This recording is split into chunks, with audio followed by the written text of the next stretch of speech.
Hello and welcome to Rotted Reviews, and today I'd like to talk about The Batman. This is not a video that I was expecting to make. I had no intention of doing it. However, yesterday I got to engage in the opportunity to do something that I haven't done in several years now, which is attend an opening weekend movie. With restrictions being lifted, I went ahead and decided to go ahead and just see a very early matinee showing a couple days after the initial release day. So I went 11:30 a.m. on a Sunday, and it allowed me to socially distance. There were like 3 seats around me, empty. It was awesome. So I finally got the chance to see this, and again, I wasn't planning on making a video about it. It was just going to be a movie that I watched for me and me alone.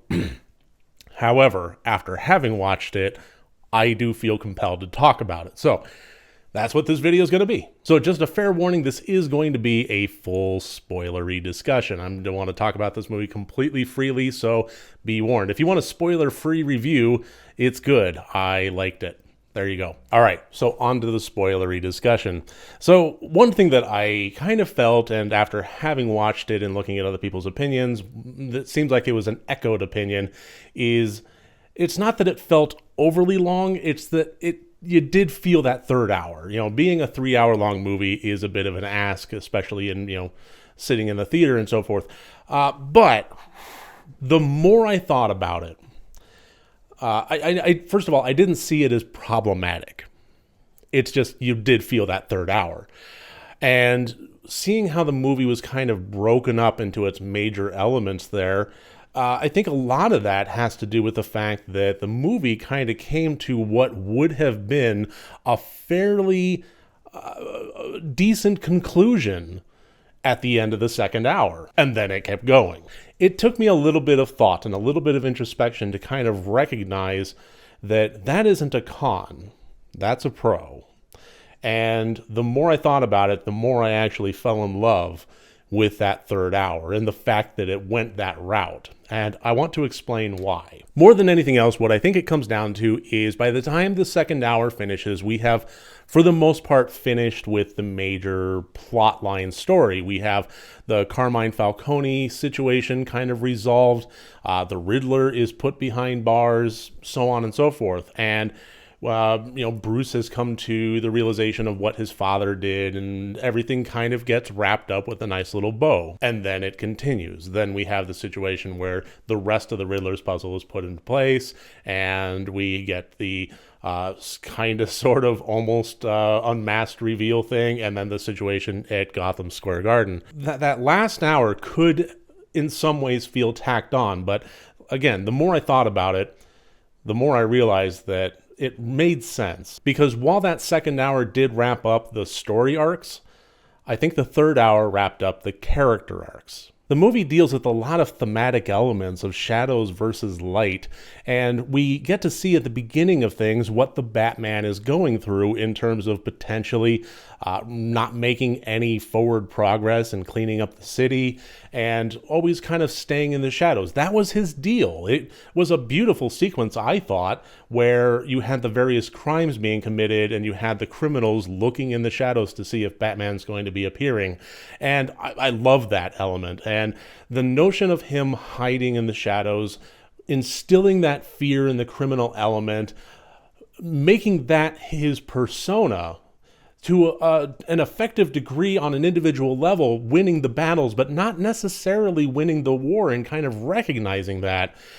And also going so far as to make the people that he's helping scared of him. He's instilling so much fear that it's actually kind of bleeding over into the citizenry that he's supposed to be helping. When he beats up the muggers in the subway platform, and even after all of them has dispersed and he's holding out a hand to help the person that's on the ground, they're saying, "Please don't hurt me." It kind of shows that young Batman aspect of, yes, he took to the streets. Yes, he recognized that he needs to instill fear, and the thematic elements that allow that to happen, the theatricality of it all, if you will.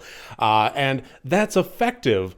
But is it really the only tool in his arsenal? Is it really the actual thing that he needs to be doing out there? And while the core of the plot elements and the storyline of Carmine Falcone and Thomas Wayne and so forth illuminate a lot of things and further Bruce Wayne's story, the Batman doesn't really actually have a whole lot of transitional elements in his character. There's not a whole lot of learning and growing and so forth.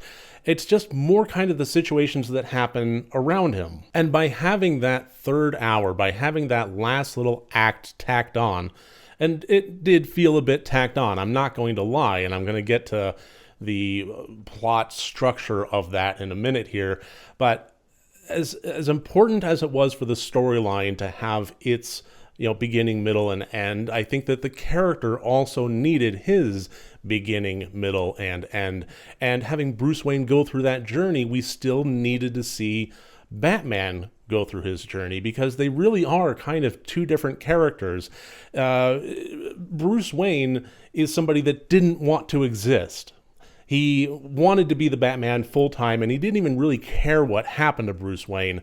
And by having the elements of the Wayne orphanage and the sins of the father and so on kind of come to light, he had to face the history of the Waynes. He had to face who he is, where he came from, and so on as Bruce Wayne. But as the Batman, he still needed to go through his arc. So that allowed the opportunity to see that you don't always have to have success in every single avenue, but you also don't need to be instilling fear at every opportunity.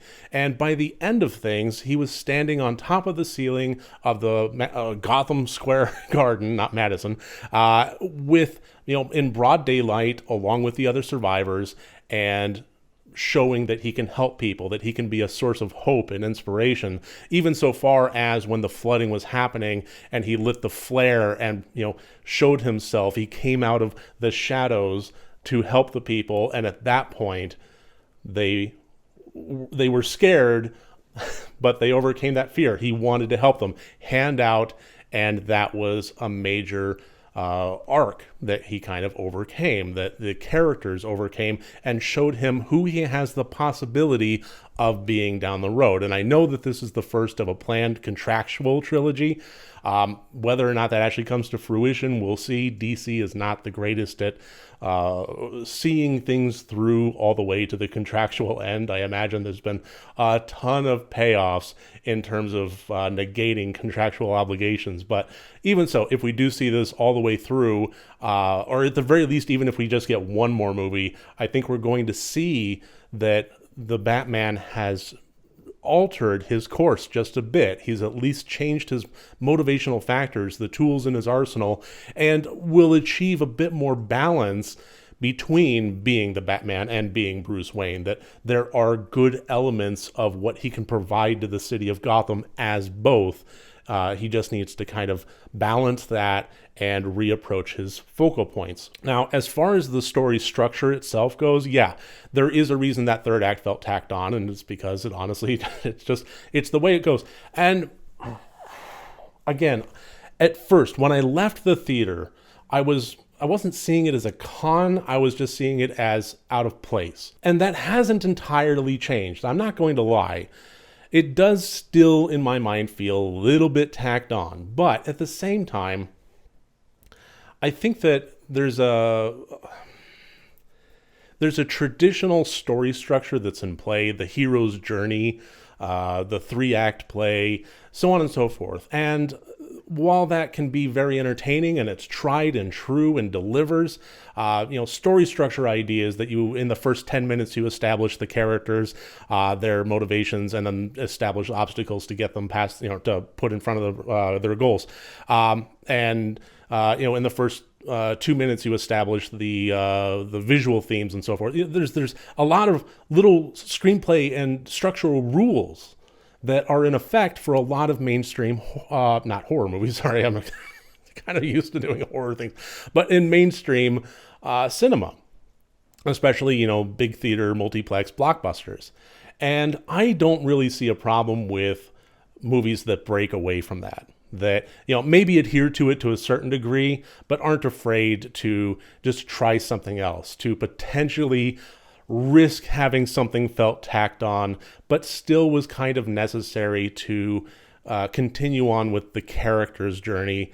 The idea of not having an entire complete, from start to end parallel between the story journey and the character journey, and having them kind of skew a little bit, was an interesting concept.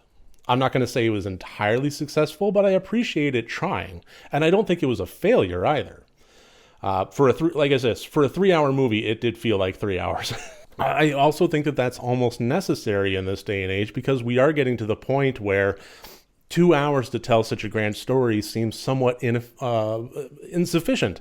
We have streaming services providing 8-hour miniseries, contained one season, beginning, middle, and end story arcs, Midnight Mass, so on and so forth, that are phenomenal. It's extremely dense storytelling. A whole lot happens, but because it's 8 hours long, it doesn't sacrifice the character development and the introspection and the growth and so forth. We never really feel like we're missing out on things because so much happens, but we take the time to really flesh it out. Clearly, it's too much of an ask to have an 8-hour long movie in the multiplex, but I think that we are getting to the point now where we're almost being spoiled a bit, where we're starting to get used to that level of grand and dense storytelling that is also good about fleshing out its characters and taking its time and developing long arcs. So the notion of having a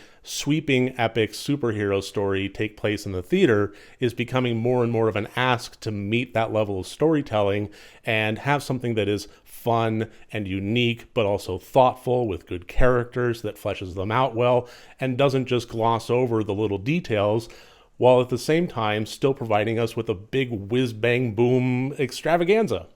So, yeah, I think that it was almost a natural course of events that when we did get reintroduced to the character that, was essentially rebooting what's going on here, that was establishing its own world and its own rules and its own ideas and so forth, to make it its own thing that maybe draws inspiration from other films. There was definitely a lot of thematic elements that pulled from horror films within the Batman.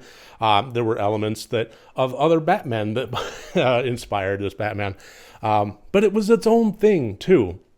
The gadgets were one of the best things about Batman. It was almost like gadgets and James Bond, gadgets and Batman. And while I appreciate so much, I cannot express how much I appreciate Christopher Nolan's take on Batman.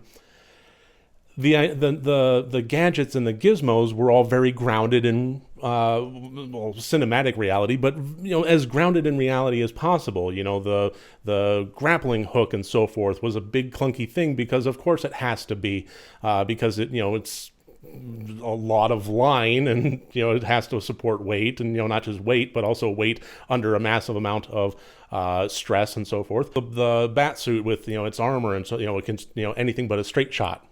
Okay, that makes sense. It's like you're going to repel knives and angled shots and so forth, but it has its limits. And I like that this movie separated itself from that. It didn't go campy. We didn't have shark repellent spray going on.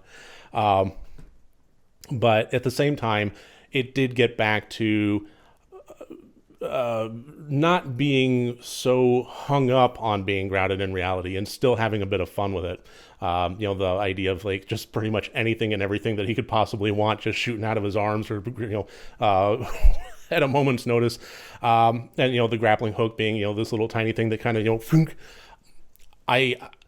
as much as I appreciate Nolan's vision, I appreciate this vision as well. And it's just one of those things where if it wasn't already established in Nolan's world, that level of thing, I don't know if I would have appreciated this quite as much. It's like, well, okay, we've had that. That was awesome.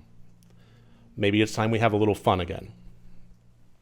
And as far as the Snyderverse goes, Look, all I'll really say on that is I enjoyed Ben Affleck's Batman. I did. Okay, you know what? I'm just going to say it. We are dealing with movies that were somewhat mediocre. As much as I may have enjoyed elements of them, I don't think that they really fleshed out as entire films. And I think the character was largely just given a back seat. And as much as I enjoyed Ben Affleck's rendition and take on Batman, I also kind of think that it was pretty obvious that he was struggling as an actor, as a human being in that role. And there are elements of Zack Snyder's work that I really enjoy. The Watchmen, I love. The man is really good with moments, and he can make moments like nobody else. But that doesn't always translate to scenes, and it doesn't always translate to entire films. And I know that the situation with the Justice League was terrible. In all honesty, I mean, with the suicide of his daughter, and then Joss Whedon and Warner Brothers coming in and with their racist displays and so on, and not backing Ray Fisher, the whole thing was a debacle. But that doesn't mean that Zack Snyder is some deity. There are fandoms in this world that are so toxic that as much as I may enjoy the material that they are a fandom of, I honestly just completely lose any interest in supporting it. And that's where I'm at with Zack Snyder's work. I may enjoy it, and objectively I can view it and I can critique it and I can give the pros and cons, but the Snyder fans out there, the Restore the Snyder verse folks that refuse to this day to let it go, no matter how much Ben Affleck is saying he doesn't want anything to do with it anymore. He's ready to move on. He wants to continue directing. He wants to continue acting in other things. He doesn't want to put on the cape and cowl anymore. They're still insisting on it. It's one of the most toxic fandoms out there, and I have no use for it. So it's honestly tough for me at this point to evaluate Zack Snyder's entries into the DC universe.